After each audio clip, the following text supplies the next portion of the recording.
I chose to do a video response versus just typing it out because it is a good and interesting comment. If you want to click the link, it takes you back to my Aldi haul from yesterday. And I had said, you know, this was a skimpier haul than usual, cutting down on things, the prices as they are. You know, you got to do that. And, you know, it brings up an interesting conversation of what is essential and non-essential. You're going to look at my video and go, there probably were some non-essentials in there. And I'm not talking like toilet paper, paper towels, and things like that. But the reason it brings up an interesting conversation is because what is essential to somebody is not going to be essential to another. And there might be some reasons behind that. And this isn't the first time I've had a comment made, several sometimes to my face, of you're not, that and that are not essential items. You know, they're not needed. Those are wants. And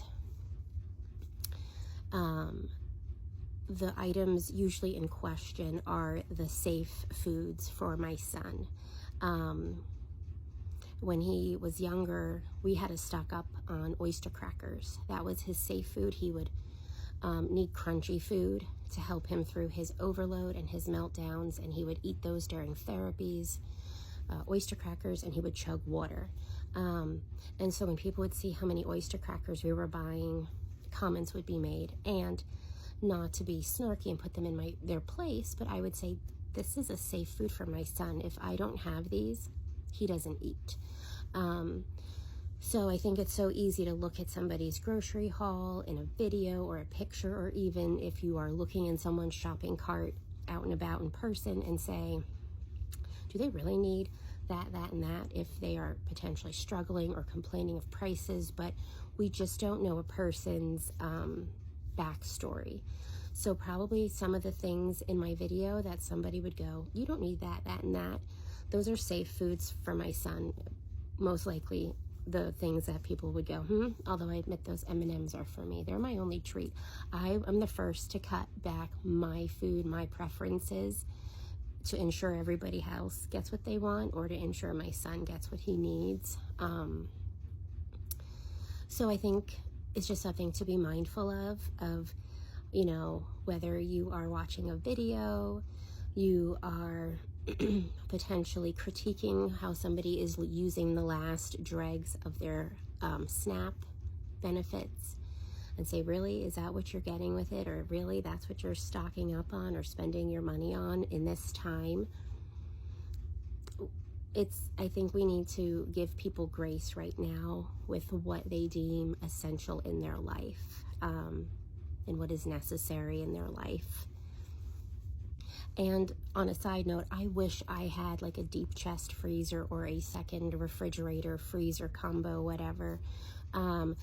Unfortunately, with our freezer, it is full right now. I'm unable to stock up on meat to freeze.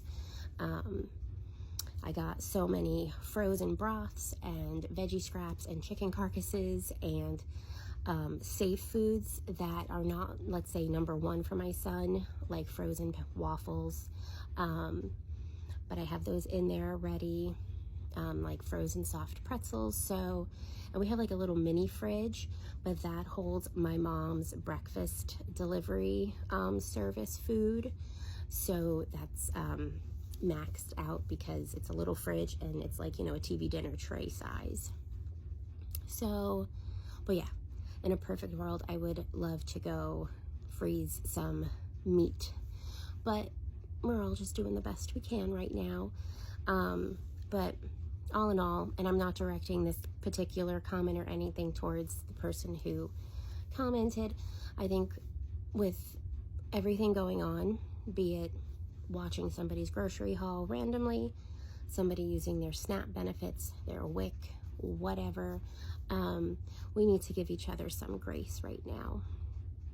And I have been on the receiving end of rude, snarky comments when we did receive food stamps in, it was 2015 or 16, or an overlap, when my husband was laid off from his job when he was a TV producer for a foreign TV shopping network.